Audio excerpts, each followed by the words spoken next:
अगर आपको लगे कि आपके आसपास बिजली गिरने वाली है तो क्या आप किसी पेड़ के नीचे छुपेंगे या फिर आपको लगता है कि मेटल जैसी चीजें अट्रैक्ट करती है लाइटनिंग?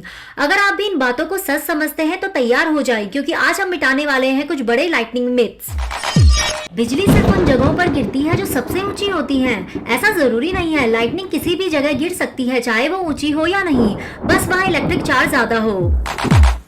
मेटल चीजें लाइटनिंग को अट्रैक्ट करती है। मेटल कंडक्ट करता है पर अट्रैक्ट नहीं करता। मतलब अगर आप ओपन फील्ड में हैं और हाथ में मोबाइल या चाबी हो तो लाइटनिंग आपकी तरफ खुद नहीं आएगी। पेड़ के नीचे खड़े होने से आप सेफ रहेंगे? बिल्कुल नहीं। लाइटनिंग अक्सर ऊंची चीजों पर गिरती है और पेड़ के नीचे होना और भी खतरनाक हो सकता है।